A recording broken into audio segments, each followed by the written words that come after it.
What are your favorite examples of advanced technology from science fiction? The San Junipero service from Black Mirror. If I'm ever disabled, I want to be able to load my consciousness into a computer server and spend the rest of my natural life in virtual reality. Haven't seen this episode, but this seems to bring up the same issue as Star Trek teleporters. Wouldn't being uploaded into the server just duplicate your consciousness? So the you in your body wouldn't enjoy any of the benefits of the VR. It would just die. The you in the VR would enjoy these benefits. It would act like you, but it wouldn't really be the original you, but someone else with your memories and personality. Surprised not to see literally any of the multiple forms of FTL tech yet. Warp drive, slipstream, slipspace, wormhole tech, stargates. Heck, I'd settle for a RAM scoop. Actually seems plausible that we might see something like it in a few generations.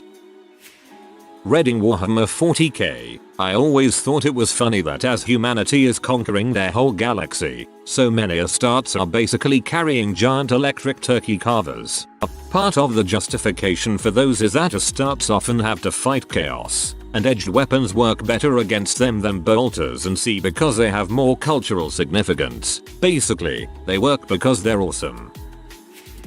The Omnitrix. The fact that you can use this device with millions of alien samples and walk around in their shoes and use their unique trays is pretty cool. Plus you could become a superhero, or a super villain, whichever you choose lol. All good fun till you turn into something that can't survive in Earth's atmosphere and implodes from the pressure difference. Mine would have to be a particular in Isaac Asimov's Foundation series. Basically, it's a voice-to-text typewriter. The character misspeaks while dictating to the device and so she has to throw out the paper and start again. I love how the idea of a word processor just didn't come to him. It shows how there's so many innovations that couldn't be easily predicted. This sounds more like Asimov was expressing a wee bit of frustration at the technology that he was using as a writer. The lazy gun. It will destroy what you point it at in a unique and thematically appropriate way. One was fired on a city known for its financial institutions and millions of tons of molten precious metals were dropped on it. I want a Xu as a best friend. One of those massive motherships with a mind. Just hanging out. The idea that you can have a computer in your head that backs your brain up all the time, so that if you die, they can take the computer out of your head and put it into a new body. Stacks from altered carbon is pretty close to what you're talking about. Power armor exoskeletons are badass in terms of looks and abilities. Samus, Master Chief, Doomslayer, Iron Man, Fallout armor. There are so many examples. I personally dig the power suit Samus wears. It's versatile, can stack numerous powerful weapons to it, can become filled with unbridled power. Light suit, dark suit, Phazon suit, etc. and more. Plus it just looks cool lol. Having my own personal Terminator, the Oasis and all the full immersion bodysuits and all the gear, the hologram watch from the original Total Recall, Lone Star's RV from Spaceballs, Mech's Gundams, and I always wondered what that pizza tasted like from Back to the Future PT. 2 inches. Halfway there to the second one. Checking with Ms. Explorer. There is a man with a ship that can travel underwater that has been destroying man-of-war ships and then disappearing. The captain's name's apparently is Captain Nemo. I want one of those submarine things. I hear that some governments have them for real but keep it all super secret. Big conspiracy, man. The Heisenberg compensator from Star Trek. When Star Trek introduced the idea of teleporters to get around, some fans complained that it could never work because of the Heisenberg uncertainty principle, the law that it is impossible to know both the location and movement of a particle at the same time, which would make tearing something apart and putting it back together at the atomic level. So some writer invented the Heisenberg compensator to get around it and make sure it got mentioned in the script. When asked how that device worked, their response was very well, thank you. I think those mech suits from Starship Troopers are pretty neat. I'm talking about the book, where they don't use rifles or other projectiles, but only use the mech suits armed with bombs and missiles, at least as far as infantry combat is concerned. Pandorum. They gave passengers drugs, substances to accelerate evolution to adapt to the planet they were heading to colonize. Unfortunately, it didn't work too well for the people on the ship, especially when a madman took over. I like the slap drones from E&M. Banks player of games, probably. Been a while since I read those books. It's set in a fantastically abundant far future society where murder is almost unheard of, but if someone does actually commit one then they get slap droned. An incredibly polite, highly intelligent machine with a variety of advanced non-lethal weaponry is literally going to follow you around everywhere for the rest of your life to make sure you don't do it again. The punishment aspect is that you no longer get invited to parties. Elegant. Saddens me to have has to scroll so far to find something from E&M. Banks. It'd be a neural lace. For me. I like the grain memory video recorder from Black Mirror that records everything you see and you can rewatch everything you've seen and heard and share it with others on the big screen too. I like the stuff that's super advanced but still has interesting limitations. Probably my favorite is Wellstone from the Queendom of Soul books by Will McCarthy. Programmable matter that can alter its chemical properties in every way but mass. It has the approximate density of styrofoam and shape. So if you built a house with walls made out of Wellstone, you could change sections of those walls into wood, or glass, or steel, or all kinds of solid state machines. It's like a lot of the magic nanotech that seemed to came up a lot in books written in the early 2000s, but just grounded enough to read like almost sufficiently advanced technology rather than magic. Wellstone was a really nifty concept. Will McCarthy elaborated on the idea in his book Hacking Matter, which has an authorized online PDF version. Stasis fields barbalas, from PCUR, instantly freeze time for something, also resulting in a frictionless utterly invulnerable shield around said objects. Perfect oh crap button for emergencies, and there are weaponized applications. Sort of a one-way time travel, too. Great book. I'd forgotten all about bobbles. Just lock a trouble zone off for 50 years, frozen in time while the rest of society works out a solution. I loved in Fahrenheit 451 how they had these rooms with a TV screen covering the entire wall on all four sides and it was interactive. It's like a VR except you don't have to wear a stupid helmet. That book was written nearly 70 years ago and we still don't have a TV to take over the whole wall, let alone all four walls. I suppose a projector could do the trick, but it still doesn't work on all four walls and it would still be an interactive video footage. You need to see the making of Mandalorian. That is quite impressive. Mass relays from Mass Effect. I love how they give context and scale to the concept of intergalactic space travel while also play a major role in the story. Honestly, I just love the idea of engineering so advanced that you can build megastructures like ring worlds and Dyson spheres. Why search for a habitable planet when you can just build your own? If you've never heard of him, you should look up the Science and Futurism with Isaac A. third channel on the tube. He covers a lot of topics, but his mega engineering episodes very directly target this topic. The spaceship from Futurama. It doesn't actually go anywhere, just moves the space around it. It's like a hamster in a multi-dimensional wheel. On a Harrington-style gravity manipulation. Even without the warp travel and grav waves, the implications for interplanetary travel are incredible.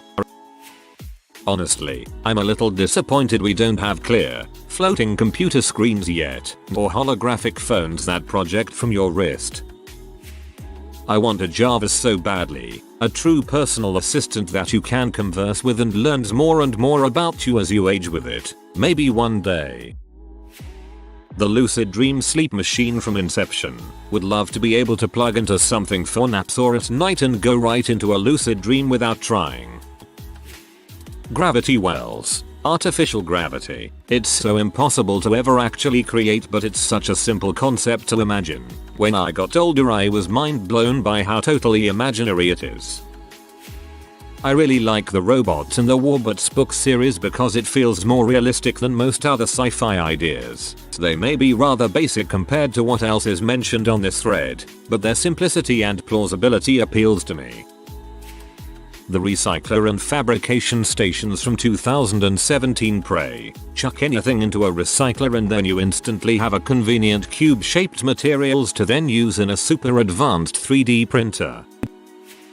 Nanotechnology advanced enough to build the universal constructor base seen in so many sci-fi movies and games. Basically the ability to deconstruct and reconstruct literally anything, at the molecular or even atomic level, by feeding the bay enough resources. And yes, while the conception and execution had some grisly results, like deconstructing a living person into their base materials, hardly any of these saw the greatest applications available to something like this. Starting with, how about turning the entire smog of New York and London into diamonds?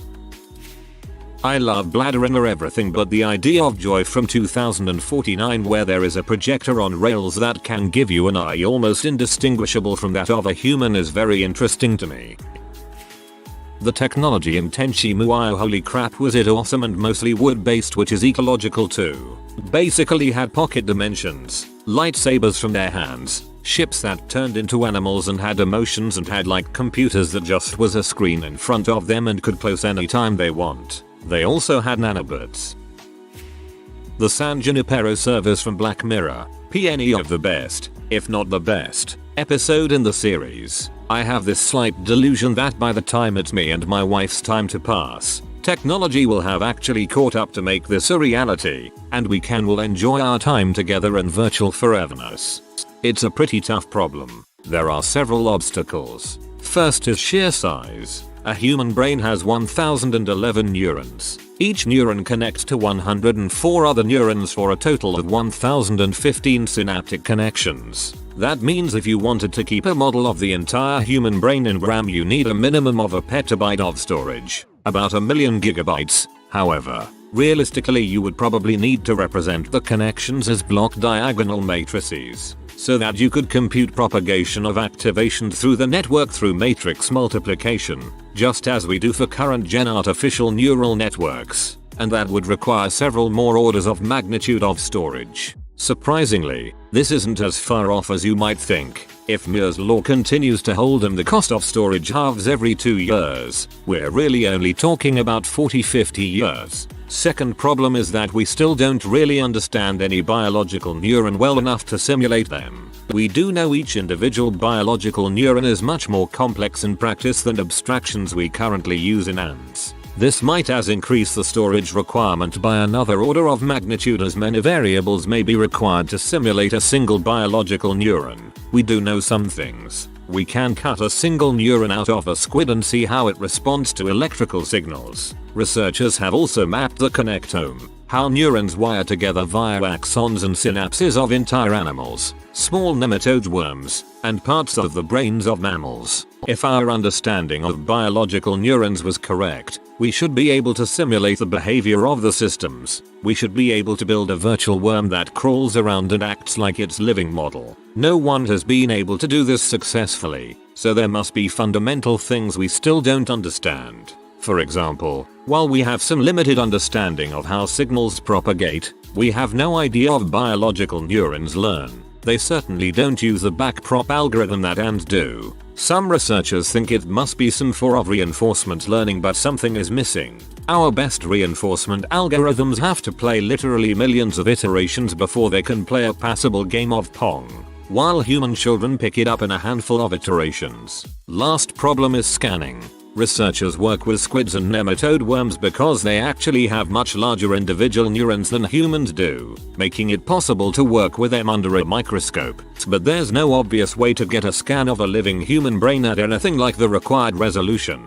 A CT scanner has a resolution where each voxel is a cube roughly 0.5 mm on each side. You need at least a 1000x that resolution to be able to resolve individual neurons and synapses. Some people have suggested destructive scanning might be easier, but we have no idea how to do that either, or whether or not a destructive scan would even result in a workable image. And that's when the real problems start. Once you have scanned a brain and start simulating it, how long will it take to work out the bugs, to keep it sane and healthy, to to simulate a virtual environment wired up to all its senses so that it doesn't feel like it's stuck in an inky void. Not only is this likely to be very hard on a technical level, it isn't obvious how this research could even be carried out in an ethical way. These problems feel solvable on a time scale a century or two. Certainly these topics are attracting a great deal of interest from students and new discoveries are being made all the time. I personally think it is unlikely that whole brain emulation will become practical during our lifetime. Teleportation. Whether we're talking Star Trek, Doctor Who, etc., flying driving needs to become a leisure activity. I read a story in which teleportation was the standard transportation.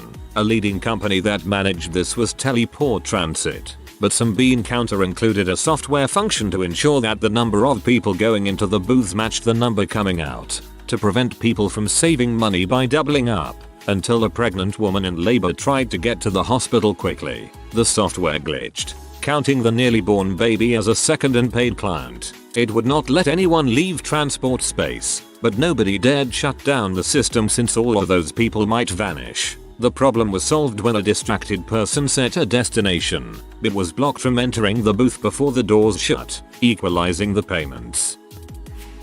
Shields, body shields and ship shields from Dune. When I read about them in the book, written in 1965, I knew exactly what they looked like because, well, I had seen them in countless special effects. But Frank Herbert, the author, hadn't. He just visualized and described them out of his own head. Must have been one of the first popular depictions of it. Also hunter-seeker drones from the series. Once again, I could visualize this perfectly because the concept of a remote-controlled flying drone is familiar to me both from sci-fi and now reality, but not in 1965.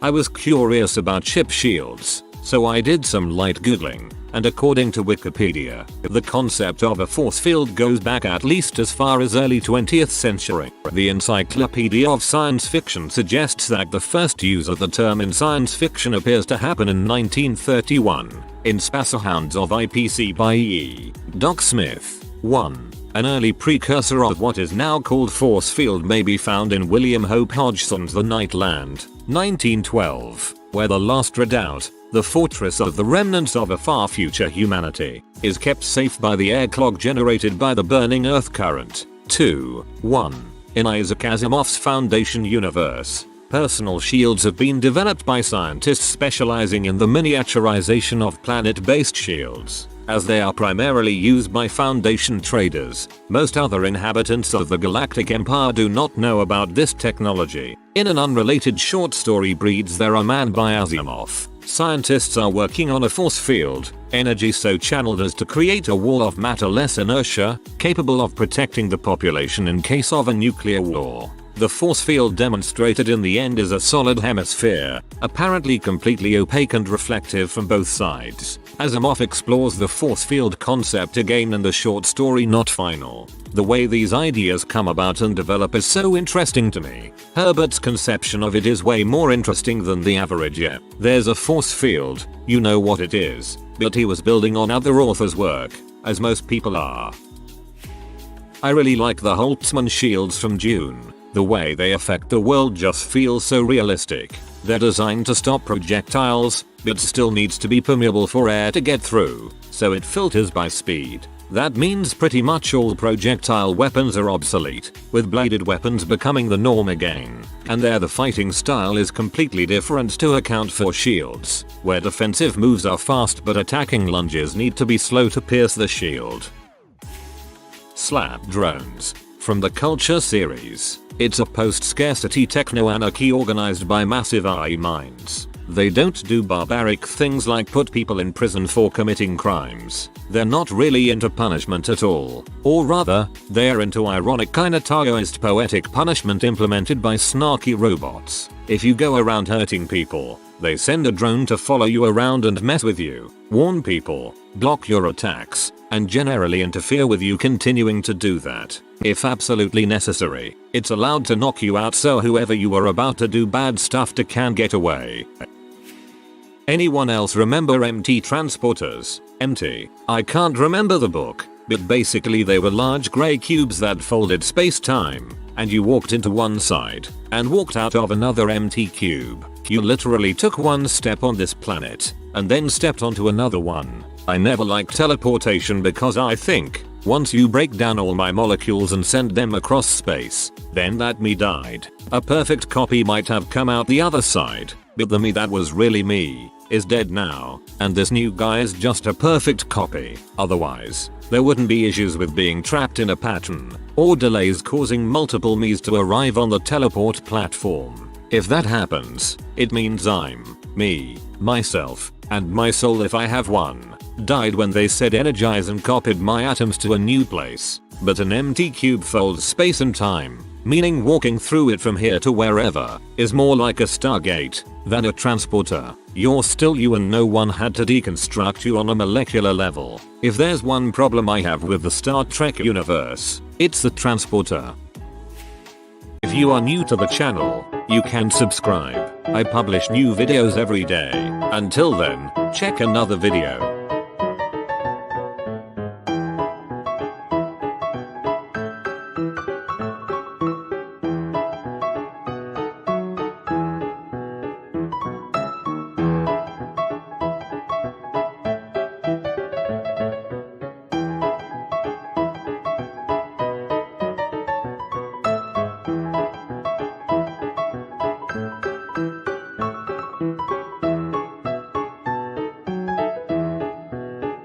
Bye for now.